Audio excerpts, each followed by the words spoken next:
The guy to the right in the glasses, his name is Jonathan Berry.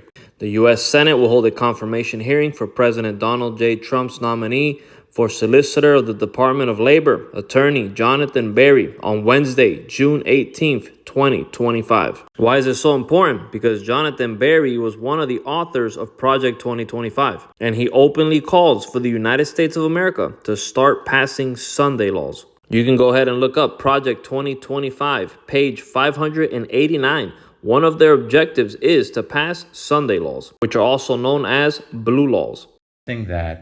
Something I really encourage. I don't see a big, it's harder to see a big federal role for this. I think this is more a question of state and local law, is reinvigorating, where possible, Sabbath rest laws.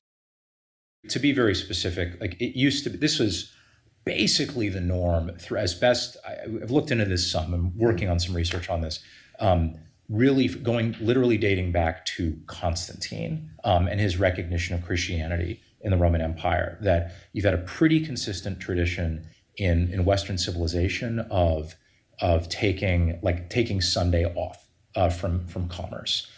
This is a tradition that has roots not only in Christianity but in Judaism, right.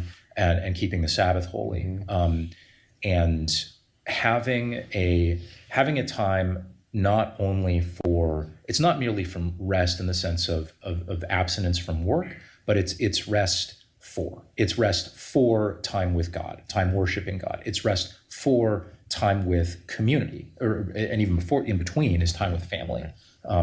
The lack, one of the things that I think has been so harmful to the world of work and how we think about work is the lack of kind of well-defined and shared times for rest.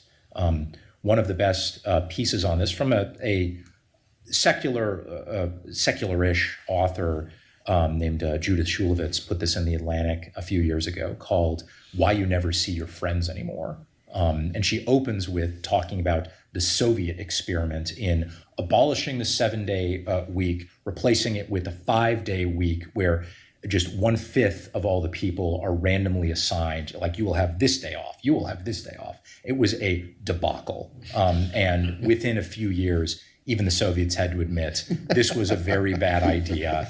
Like, these are like, these are the masters of even the Gulag people thought that this was a bad idea. Like, we can't keep doing this. So having more of that steadier rhythm of work and rest would be so much healthier, so much happier, and help people more readily connect with the purpose of their work. Being able to push back from your work allows you to more readily see it as service to God, service to family, service to community, than the weird kind of soup of half rest, half work that we all seem to be floating in all. The U.S. Senate will hold a confirmation hearing for President Donald Trump's nominee for Solicitor of the Department of Labor, Attorney Jonathan Berry, on Wednesday, June 18th, 2025, at apparently 10 a.m. Guys, Sunday rest by law is coming this year. Jonathan Berry is the principal author of the Sunday rest recommendations outlined in Project 2025, which seeks to amend the Fair Labor Standards Act and implement a communal day of rest with Sunday designated as the default Sabbath. Under Berry's proposal, employers who require staff to work on Sundays would be mandated to pay time and a half of wages for those hours, reinforcing Sunday as a protected day of rest through the federal labor policy. Jonathan Berry is also publicly connected with prominent Roman Catholic institutions. He is a member of the faculty at the Catholic University of America's Columbus School of Law and has been a featured speaker at the Catholic Information Center, an organization dedicated to framing public policies through the lens of Catholic doctrine. Now, this is hugely problematic.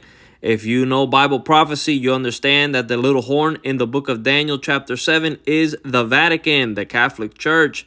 Sunday law by rest is coming. So anytime that they say, Sabbath rest, they're not talking about the fourth commandment of God.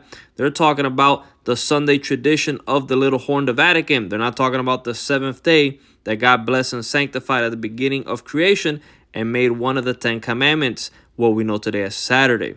For an in-depth study on the Vatican being the little horn, the Antichrist, the second beast of Revelation, and much more. Make sure to check out Messiah 2028 from Babylon to America. It will be a blessing of biblical truth. God is always talking. Are you always listening?